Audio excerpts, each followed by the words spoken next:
Ladies and gentlemen, dear friends, we have come to the end of a very normal, undramatic, untense meeting of the Eurogroup. It was a less untense meeting for me because I'm suffering from, how do you call this in English? I think kidney stones. Yeah, kidney stones or something of that kind. It's painful. Don't laugh. I'm noting your satisfaction about this, but it's painful for me, and it will be painful for you because I'm totally unable to respond to any kind of questions. We were discussing tonight the alert mechanism report, which was given to us by the Commission. This is about the surveillance of macroeconomic imbalances. This is, as you know, an essential part of our new economic governance framework. This should allow us to better identify and prevent the build-up of macroeconomic imbalances within the euro area, a lesson we are supposed to have learned from our experience over the past decade. 7 euro area member states have been identified by the Commission as candidates for in-depth reviews to come: Belgium, Spain, France, Italy, Cyprus, Slovenia and Finland. Later in the year, the Commission and the Council will continue deploying the preventive and, if needed, the corrective arm of the procedure, notably through enhanced surveillance and policy recommendations addressed to the Member States concerned, which will be discussed in June. We looked forward to the next steps in the procedure and were supportive of further work at the euro area level, notably in the context of the corrective arm, to make the procedure as efficient and useful as possible. We are noting that the Commission did adopt a very cautious and prudent and respectful approach, but all this has to be decided when it comes to the in-depth analysis in June. We were briefly mentioning the appointment of the ECB Executive Board member. There is till now no clear position as far as the qualified majority is concerned, being in favor of the one or the other candidate. We'll come back to that issue at our next Euro meeting, which will take place in Copenhagen by the end of this month. But I have the impression that this will be the latest date possible, because the proposal of the Eurogroup will have to be endorsed by ECOFIN, and as we won't have a formal ECOFIN, but only an informal ECOFIN in Copenhagen, it will have to be done in a underwritten form, and thus we'll have the European Council being supposed to endorse the decision of both ECOFIN and the Eurogroup only at the end of June, or in June. I don't know if it will take place at the end of June, at the beginning of June, but this will have to be done in a written way too. We were discussing intensively the second program for Greece, including, of course, the PSI issue. With the completion of the prior actions and the successful PSI operation, the new Greek program is not only in its starting blocks, but has been politically adopted tonight by the Euro Group.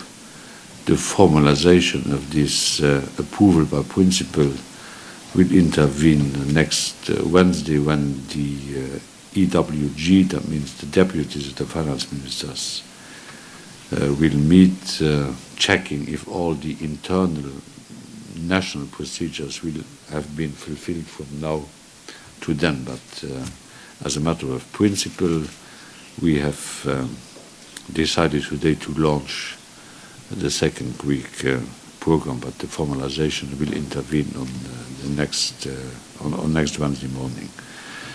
We welcomed the private high participation in Greece's debt exchange offer. According to Troika forecasts, the successful PSI operation will allow the Greek debt to GDP ratio to decline to 117% of 2020. You will have to compare this to recent European Council decisions aiming at reaching a level of 120.5. We agreed that this better than expected outcome should not be spent by the Greek authorities, but rather kept as a buffer. In this context, we received assurances from the Greek authorities, that means the finance minister, and he is a Greek authority, that there will be no compensation, neither direct or indirect, to any bondholder. This is an essential point, because if Greece would allow private bondholders to be compensated, we would have to face the same problem in all the member states of the euro area, because I'm receiving dozens, hundreds, thousands, 10,000s of letters from private bank holders coming from other countries asking for a compensation. So if Greece would offer a compensation for their own private bondholders, we would have to face the same problem in other countries, and this could easily lead to a change we would be obliged to bring to the sustainability analysis. As agreed, new official financing of 130 billion euros will be committed by the euro area and by the IMF for the period of 2012-2013. Overall, it is an unprecedented amount of official financing that is being committed for securing Greece's future in the euro area, which is out of any doubt. I mean, the future of Greece inside the euro area. Because from time to time and day after day, I'm asking if yes or no, Greece will have to exit, and if others would push Greece to exit, this is not a question we are spending our time on. Greece will be a member of the euro area, whatever will happen, and we know what will happen because we agreed on the basics of what has to happen. We look forward to a significant contribution of the IMF to be decided later this week. We welcomed in that regard the proposal made last Friday by the IMF Managing Director, Mrs. Christine Lagarde, who was attending by phone our meeting today. We welcomed her proposal to recommend a 28 billion arrangement under the Fund's extended fund facility. We look forward to the discussion and the decision by the IMF both on Thursday, the 15th of March. We are, in fact, depending on a decision to be made, as far as this point is concerned, by the board of the IMF. I'm quite confident that the decision will point in the right direction, but we are depending on that decision because we are not the only swimmers on board. Others have a relevant role to play. Against this background, we approve the launch of the second program pending the completion of the relevant national and parliamentary procedures. I'm referring to what I said when I was starting to comment on Greece's second program. I have to say that this is a second chance for Greece, one that cannot be missed. For that, we will put in place a strong partnership between Greece, the Troika, and the Commission's Task Force for Greece in order to continuously monitor the fiscal developments in Greece and provide the necessary support for far-reaching structural reforms, including those who are giving some impulses to growth perspectives in Greece, because this is a dimension which is as important as the dimension of fiscal consolidation, which is, as you know, without any alternative. As agreed, Greece will also pass the necessary legislation to give priority to debt service and to set up a segregated account earmark for debt service, so that there could be no doubt that Greece is determined to honor its commitment towards its creditors.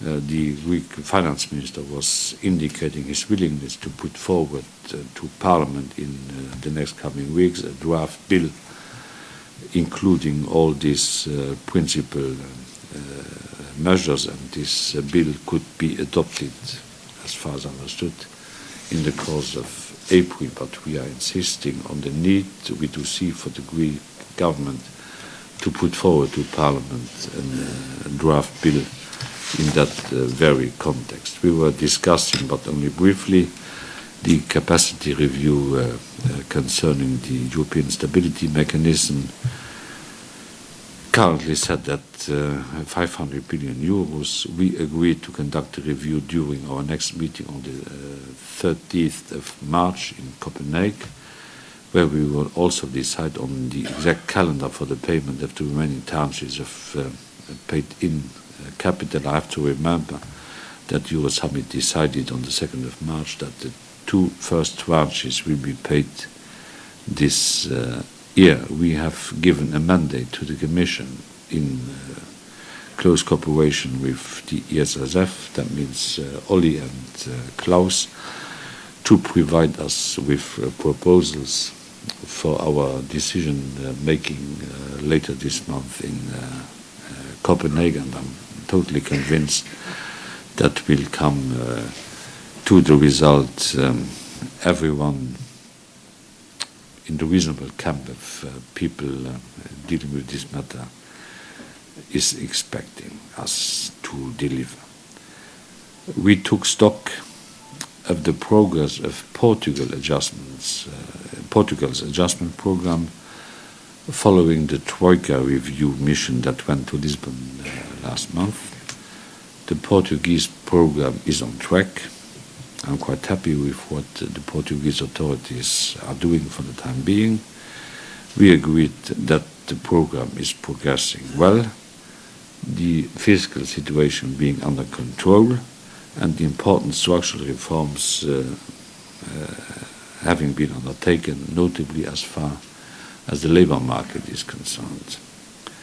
We are confident that Portugal will implement further structural reforms, in particular in the services sector and product markets, with a view to enhancing growth and boosting job creation. We discussed, of course, the fiscal situation in Spain. We noted a sizable overrun in the budget execution of 2011, which requires a larger consolidation effort in 2012. We welcome the commitment of the Spanish government to meet the 2013 deadline for the correction of the excessive deficit, bringing the deficit below 3% of GDP. This is of the utmost importance that Spain is sticking to the budgetary target of 2013. That means 3% of GDP. We support the Spanish authorities' resolve to adopt the 2012 budget as soon as possible, containing a substantial consolidation effort, which is backed up with well-specified measures ensuring that this correction is credible and sustainable at all levels of government.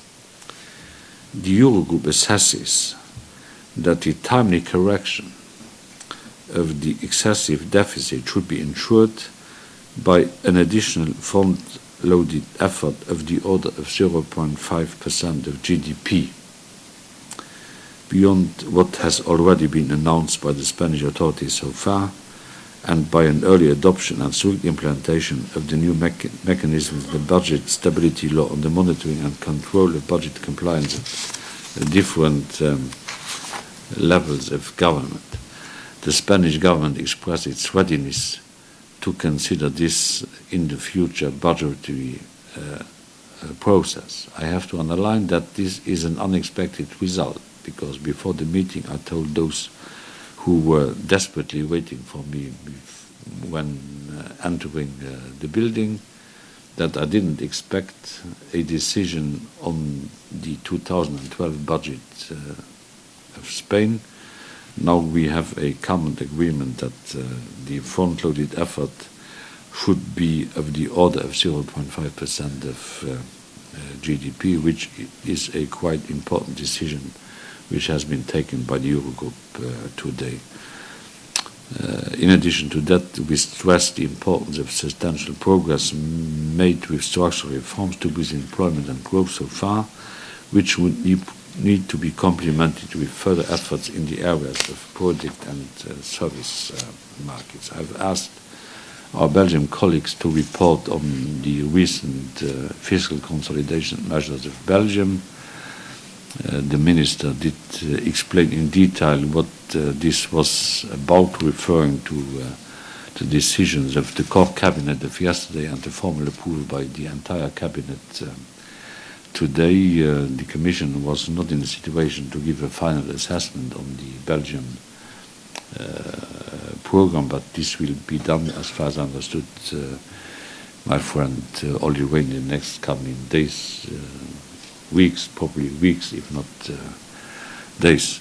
So this was a rather undramatic meeting of the Eurogroup, less intense and less lengthy than the last we had. And you will always remember that the last time we were meeting at 4 o'clock in the morning. So I'm quite happy with the work we have done today, and I will pass the floor to Olli and later on to Klaus Regling to report from their point of view on the program which has been dealt with by the Eurogroup today. Olli. Thank you, Jean-Claude. Good evening to everyone. Let me first recall the broader context. We have made quite good progress in our comprehensive crisis response in the recent weeks and months. The framework for economic governance has been completely overhauled and reinforced. The new fiscal compact has been signed. Euro area member states, especially Italy and Spain, are taking decisive action to tackle their challenges in combination with the ECB action to provide liquidity to the banking sector and thus prevent a credit crunch. This has had a positive impact on the market sentiment and confidence. But of course, we are not out of the woods yet. Therefore, we need to complete our crisis response. The reinforcement of the euro area financial firewalls is an indispensable element of it and can be seen as a supplementary counterpart of the reinforced economic governance. Following the mandate the Eurogroup gave to the Commission together with the EFSF, we are ready to prepare proposals to this effect. And after today's very constructive discussion on the matter, I'm confident that we will reach an agreement on the reinforcement of the euro area financial firewalls by the end of this month, still in March.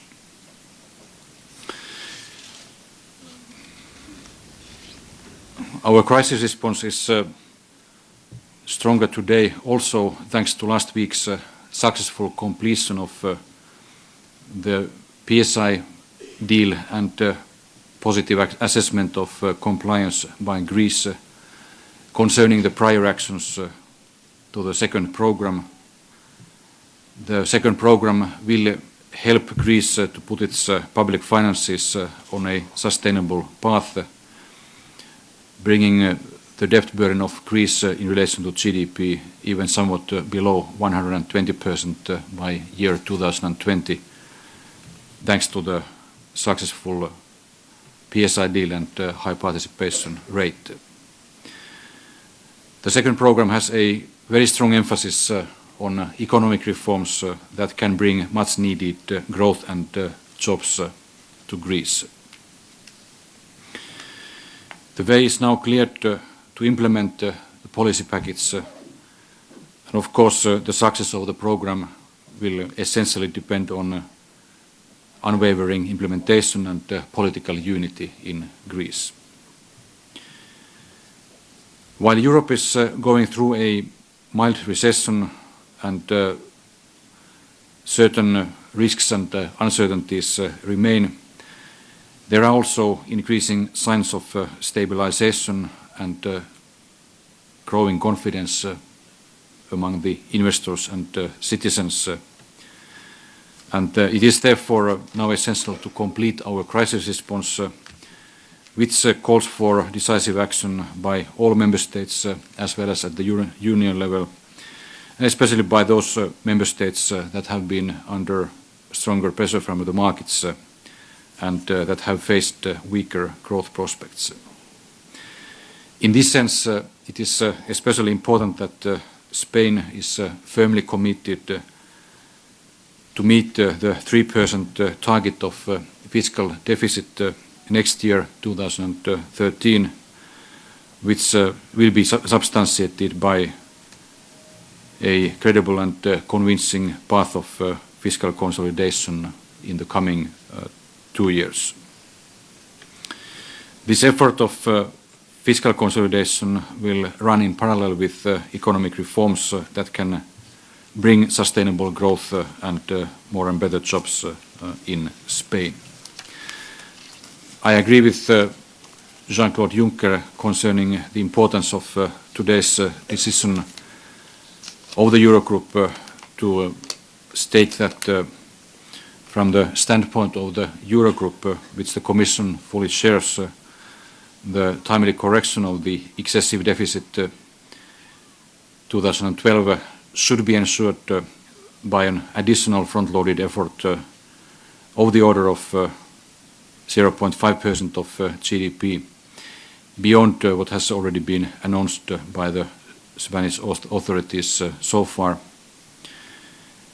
We also see that an early adoption and rigorous implementation already this year of the new mechanisms of the fiscal stability law on the monitoring and control of budget compliance at different levels of government, including the regional governments and local governments, is indeed essential. And I welcome that the Spanish government has expressed its readiness to consider this in the further budgetary process. Thank you. Thank you, Olli. Klaus, bitte. Yes, thank you. Let me explain briefly the activities of the EFSF recently. Last week was the most important week for the EFSF since it was created almost 2 years ago. We issued bonds and bills amounting to 66 billion euro. 35 billion of that went to the ECB as a collateral enhancement for the euro system, and 31 billion was used to pay accrued interest and as a sweetener for the PSI deal. All these operations are therefore to be seen in the context of the PSI operation, and they were all done in a non-cash mode. So we didn't go to the market, but we issued bonds and bills. From now on, we will be involved in the financing of the second Greek package, assuming that it will be approved on Wednesday by the Euro Working Group and EFSF board, as President Juncker explained, and assuming that the IMF board approves its share on Thursday. This will amount to disbursements from the EFSF over the next 3 years of a bit more than 100 billion euro. Almost half of that, 48 billion euro, will be used for bank recapitalization. This again will be done in a non-cash way. The rest will be done by going to the market, raising funds. And we expect in this way to raise funds to make disbursements to Greece of 5.9 billion in March, 3.3 billion in April, and again 5.3 billion in May. As we also continue to support the adjustment programs of Ireland and Portugal, we will from now on go frequently to the market. And next week alone, we may go 3 times to issue short-term bills, to issue 5-year bonds, and possibly also issue 25 or 30-year bonds. And of course, given these amounts, the EFSF will be in the market from now on a very regular basis. Thank you. Vielen Dank, Klaus. Questions? Yes.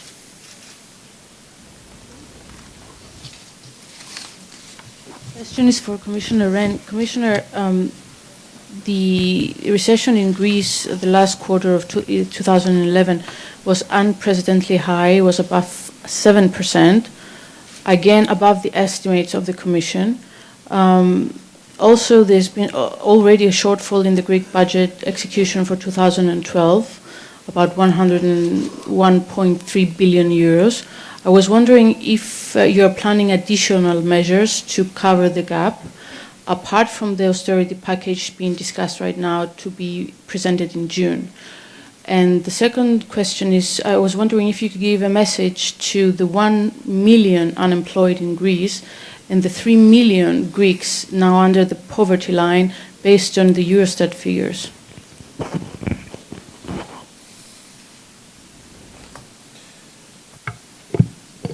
I think it's essential that we all now stick to the new program which is being finally decided, which was, as Jean-Claude Juncker very clearly said, in principle decided today, even if the formal decisions may take to next week. We are now starting a new program, and it is a fresh start for Greece, and it is also a response to the concerns of very legitimate concerns of high unemployment in Greece, because the second program has a very strong emphasis on economic growth and job creation, which the European Union is helping, for instance, by facilitating a faster absorption of structural funds, as well as by a major increase of technical assistance in many areas which are important to economic growth and employment in Greece.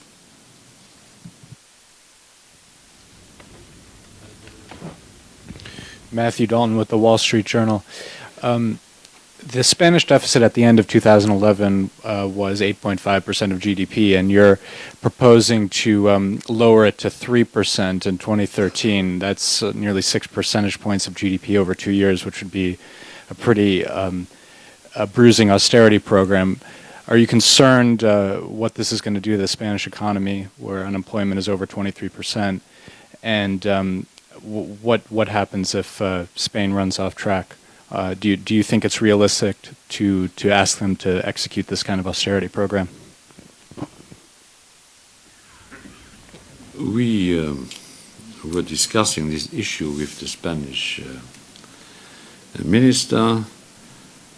I'm highly concerned by the high level of unemployment in Spain and by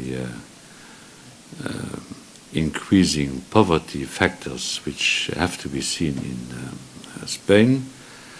But we agreed tonight that Spain will stick to the budgetary target of 3% in 2013, and we agreed on a consolidation path from now to then in the order of 0.5% of GDP. It will be the responsibility of the Spanish authorities to choose the initiatives which will have to be taken in order to bring down the budgetary deficit in 2012. What is most important is the target of 2013.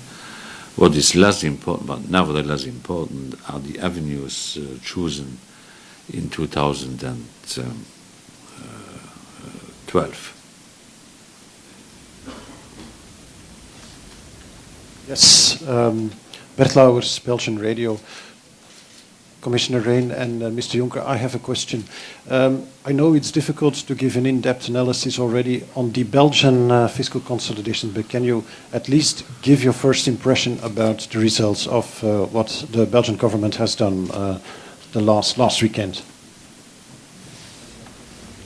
Ma première impression est bonne. I agree, and we welcome the very substantial effort that the Belgian government has undertaken in order to meet the fiscal targets, which is fundamentally in the interest of Belgium and the Belgian people, because it will reinforce confidence to the Belgian economy and to help overcome the crisis in the country and thus ensure economic stability. Je voudrais ajouter, vous êtes RTBF, le français vous va. Je veux dire ma confiance dans la possible performance de la Belgique. La Belgique a prouvé au cours des années 90 qu'elle est capable de tous les efforts généralement quelconques pour atteindre les buts qui sont communément exigés par l'Europe. Donc je ne doute pas un seul instant que le gouvernement belge et le Parlement belge soient à même de réussir les objectifs qu'on attend de la Belgique. Le peuple belge, il ne le sait pas, est un peuple qui a beau. The Belgian people, without knowing it, is a people having streaks of genius. Two questions. Who is speaking? Can you hear? Where? Here? Yeah, of Pavel. Yeah, hello. Two questions. First question, you said that you will discuss the detail of the ESM in the next weeks, but I was wondering if we can say that there is a general agreement on the fact that the size of the ESM must be increased. And the second question is for you, President Juncker. Would you say that someone like President Mario Monti has the right quality to succeed you on leading the Eurogroup? Thank you. As far as the first question is concerned, because I will not answer the second question, I do think that the firewall has to be increased, and the Commission has to be asked today to provide us with proposals in order to enable us to take a decision by the end of this month. In order to keep short the debate on my succession, I will not respond to any questions related to that. Yes, yeah. Gabrielle Steinhauser from AP. We've now had the six-pack for about 4 months, and already you're easing some of the targets. What makes you confident that no other country will also ask for getting sort of a little bit of a break if they still promise to stick to a target further down the line? Don't you think that this sort of undermines some of the efforts that you've been making for the past 2 years? We are not easing the constraints of the six-pack.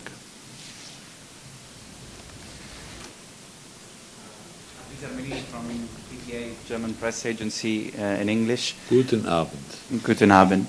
I had two questions. Actually, it's a question of interpretation. So, does what you said mean that the 4.4% target for 2012 for Spain is dead, that we forget about it, and the new target is 5.3 because we kind of done the maths, but you haven't said a precise figure for that?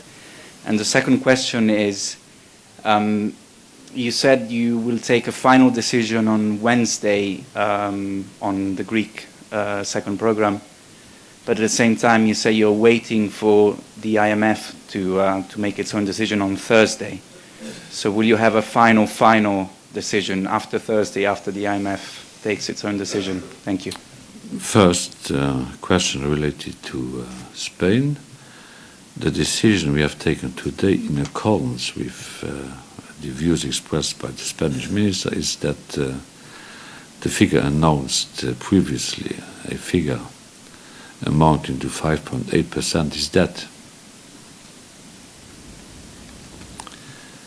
And we are confident that together with us, the Spanish government will come to a result reducing by in a size of order of 0.5% the deficit for 2012. What is by far more important is the target of 3% to be reached in 2013. That's the main figure which should be kept in mind. Your second question was? The final decision for Greece. Yeah, but we have decided politically and in principle that the Greek program is adopted. That means 130 billions. Some of our member states will have to fulfill internal procedures until Wednesday morning. If this will have been done in our name, and given the fact that we have agreed in principle to reprogram our deputies, that means our secretaries of state and our director of treasuries, will formalize the decision we have taken tonight. We were in strong relations with the IMF and its Director General, Christine Lagarde, so it doesn't depend on the decision the board of the IMF will have to take on the 15th of March, but by respect for the board, we are not anticipating the board's decision, because there are different views inside the board of the IMF, but the overwhelming majority, as far as I have learned from the reports I was given, is supporting the proposal which has been made by the Director General of the IMF a few days ago, but we don't want to anticipate the decision of the board because we are respectful for their own decision-making process. I'd like to add 2 points on the first question related to the EDP and the sustainability of public finances. The Stability and Growth Pact is not stupid. Instead, it focuses on the structural sustainability of public finances for the sake of confidence to the economy of each and every member state of the euro area or of the European Union. Concerning the correction of excessive deficits, we have the system that the Council takes decisions on the basis of the Commission proposals, and the deadlines to correct excessive deficits are then decided by the Council. For instance, for Hungary, the deadline was 2011. For Belgium, it is 2012. And for Spain, the deadline is 2013. Now, it is indeed crucial that Spain has committed itself to meet the fiscal target of maximum 3% deficit next year, 2013. That is very clear, and that is essential for reinforcing confidence into the Spanish economy and thus to the euro area economy as well. And in order to achieve that target, Spain needs to present a budget which provides with a convincing path of fiscal adjustment in the course of this year, 2012. And therefore, on the basis of the analysis of the Commission and the ECB, the Eurogroup underlined that the timely correction of the excessive deficit should be ensured by an additional effort, front-loaded effort over 0.5% of GDP, beyond what has been already announced by the Spanish authorities so far. I have to remember you that I'm suffering from kidney stones. Who never had kidney stones? Who had kidney stones? I just had Yorkshire pie, no kidney stones. That's less painful. So if nobody had kidney stones, you are the wrong public for me. And last question, please. Très rapide, excusez-moi. Speak loudly. Speak loudly. C'est Griselda Pastor de la radio espagnole ACER. Vous m'entendez? Pardon, là, Oui. ça va. D'accord. Et étant donné qu'on a passé plusieurs semaines à nous débattre entre le 4,4 et les 5,8 annoncés par le gouvernement espagnol, et étant donné les efforts que tout ce débat veut dire dans chacun de nos pays, et spécialement dans l'Espagne, est-ce que vous pourriez nous expliquer clairement quelles sont les raisons par lesquelles les 5,8 n'étaient pas crédibles et quelles sont les raisons par lesquelles la Commission considère que maintenant les 5,3 est crédible et pas les 4,4, s'il vous plaît? J'ai l'impression que c'est une question qui s'adresse à l'autorité suprême.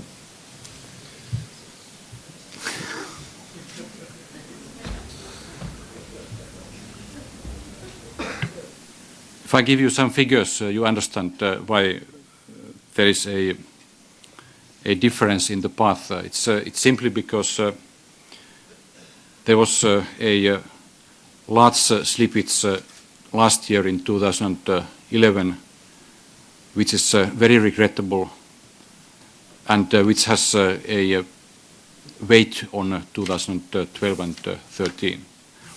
In other words, last year's fiscal deficit was supposed to be at the level of 6%.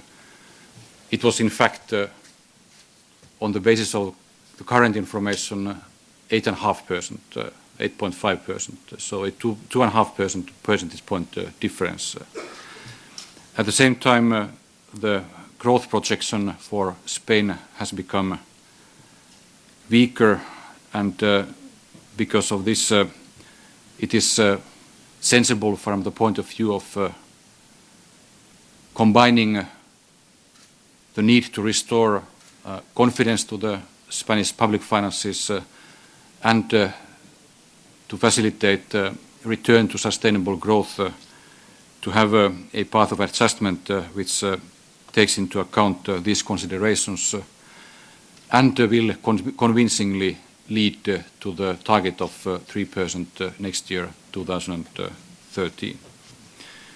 And therefore, on the basis of the Commission and ECB analysis, the Eurogroup came to the conclusion that an additional front-loaded effort of 0.5% beyond what has already been announced is needed. That was it. Good night.